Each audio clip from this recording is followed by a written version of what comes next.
Third Girl by Agatha Christie. An intriguing title from the very beginning because it could mean so many different things that could be relevant in very different ways.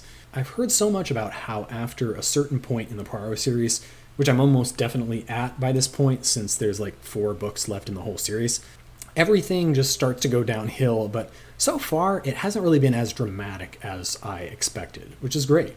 And Third Girl was no exception. I was pleasantly surprised by this entire novel, which seems not to be the common opinion of this novel's reception. Maybe it was just the low expectations going in, given the general, what I've heard about the later Poirot novels, but I actually like this one quite a lot.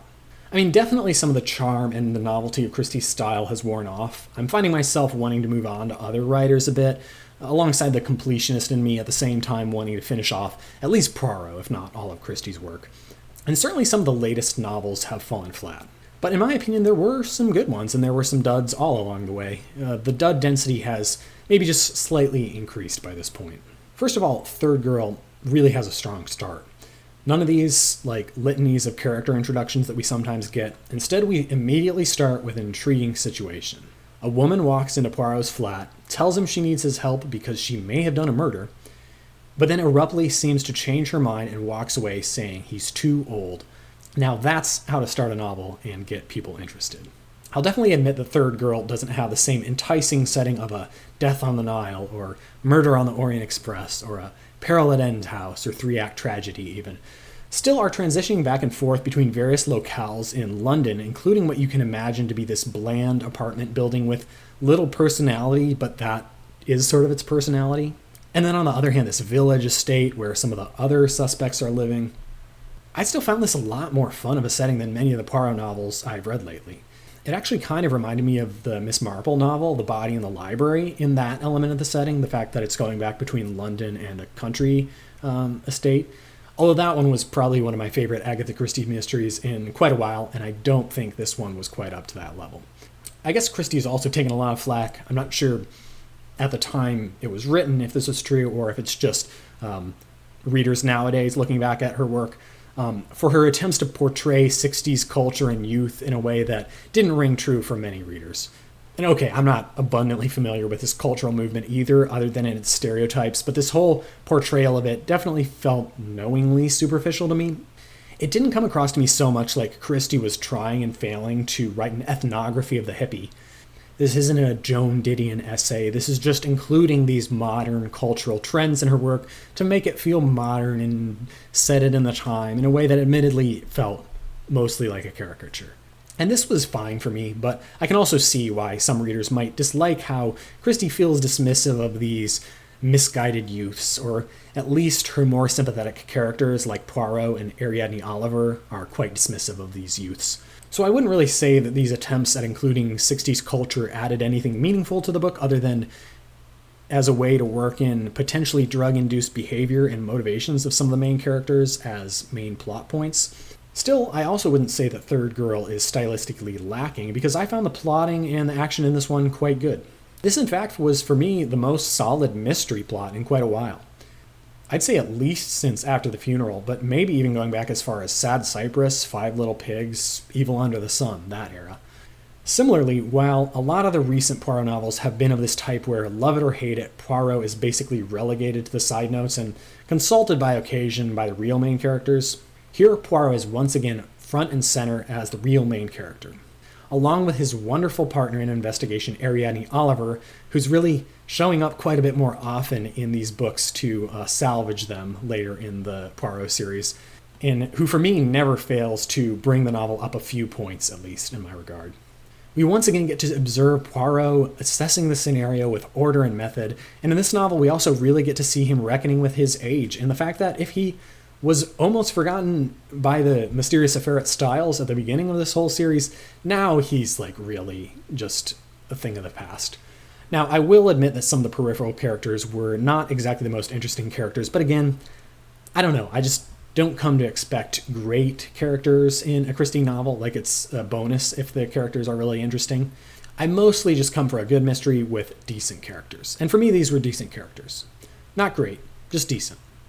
All right, I hate to say it, but we're going to get right to the spoilers here because I think some of the more interesting stuff I want to talk about is going to involve the solution and all that jazz. So you've been warned. So this novel is fairly complicated, but not too complicated by the time it's all done. And I think the clues are presented pretty fairly in this one. In fact, some of the clues are handed right to us multiple times, particularly if you're a seasoned reader of these novels. Whether you're able to piece together the exact situation or not, if you've been doing this for a while, you might be able to figure out that the man claiming to be Andrew Restorick is quite possibly an imposter. And that Mary Restorick, the new wife of maybe Andrew Restorick, might also be more or less an invention. And then there's the one clue that they always bring up in the All About Agatha podcast, which I've been listening to in the past year and enjoying. One that I hadn't noticed, believe it or not, before listening to that podcast, but is so true once you think about it.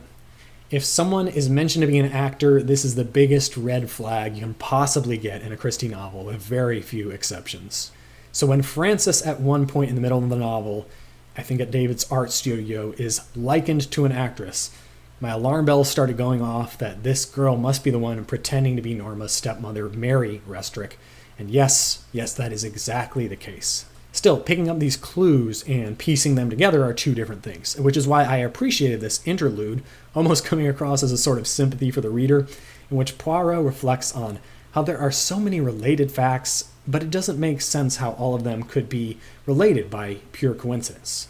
And this was really nice for me, because for one thing, it cuts you as the reader some slack, says you're doing a good job, but this is a tricky one, so keep up the good work.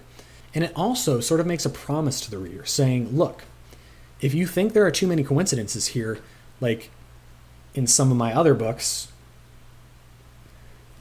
the clocks, there aren't. These coincidences are here for a genuine reason. And they are. Christie delivers on this promise. And because of this, I think this is one of those mysteries that actually is a fun exercise for the reader to try to solve, which is by no means true of all of the Poirot mysteries. It's complicated enough that you shouldn't have figured it all out simply from picking up one giveaway clue early on, as I did in one of Christie's earlier works, the Sitterford mystery, for example. But there's also enough there for you that it feels like you still have a chance, even if you don't catch everything or make all the connections. In fact, I really appreciated the ending of this book because of the way it's all revealed. There's this little bit of usual suspense in which suspicion is thrown around from one person to the next, but not to the extent we sometimes get that just feels annoying, where characters are confessing left and right with seemingly no rhyme or reason. Here, the ending feels like it's really building up and even hinting to the reader more blatantly as it goes on as to how it happened and who is the guilty party, while at the same time confirming the suspicions of those who have already got it figured out. I especially enjoyed listening to the audiobook narration by Hugh Fraser, in which you can hear his voicing of Andrew Restorick gradually shifting from a more sensible, ordinary character to this defiant criminal who realizes that he's been discovered, and letting even the listeners who haven't worked it all out yet make this final connection before it's spelled out explicitly what's happened. So this was a lot of fun for me. I mean, in my case, I worked out pretty early that Andrew Restorick was likely an imposter, and quite possibly his wife Mary was as well, or had some sort of a double role.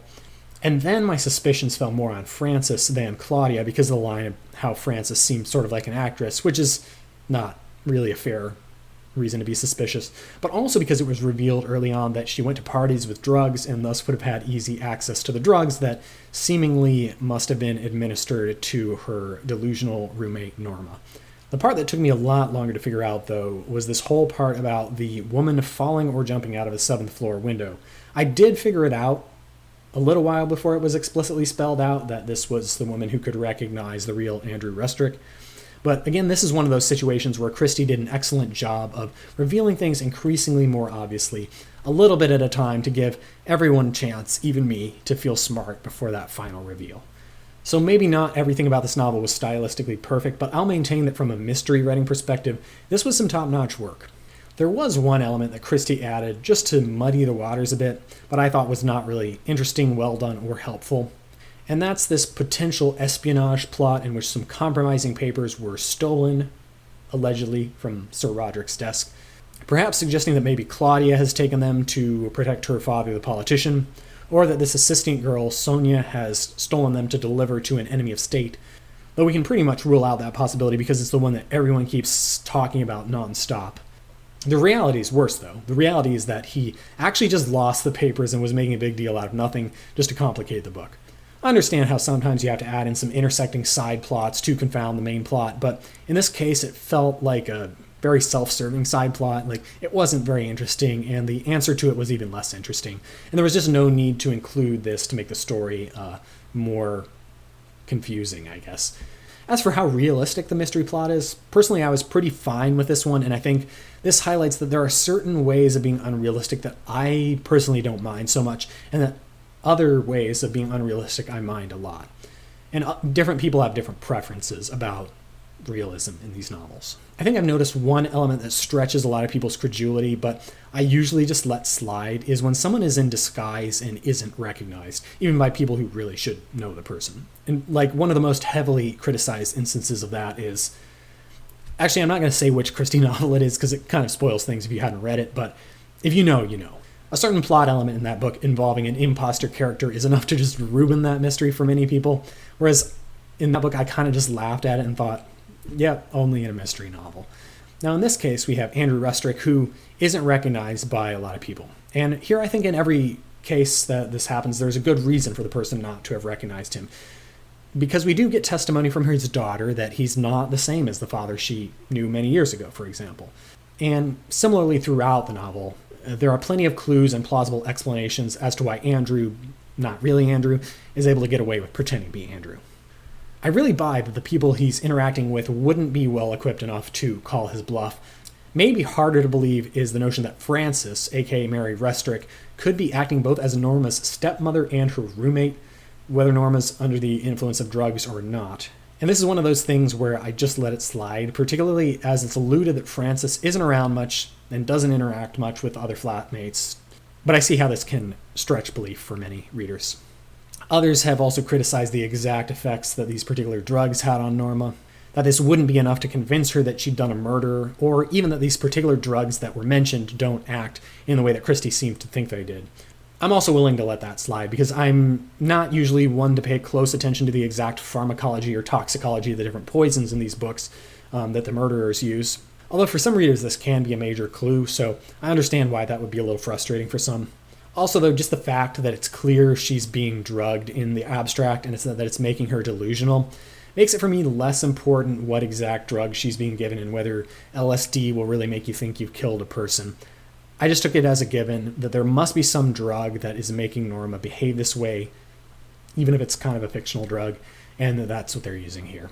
You could say that my letting these things slide is just my bias since I was on the right track here, and that's possible, but I think there's more of a pattern to it than that.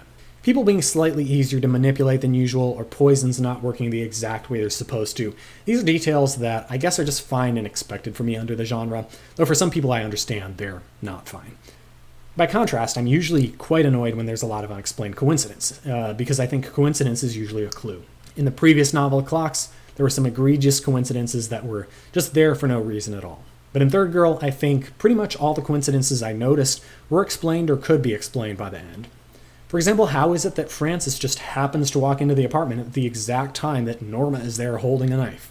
Well, as we're about to see at that point, it's because she's the killer and she was camped out waiting to come in at exactly this moment. Not a coincidence, but a clue. Anyway, an enjoyable read for me, and I hope you found something to enjoy in it too, even if the psychedelic feel to it was not to your liking. And that's a wrap, so I'll see you again soon, and until then, happy reading.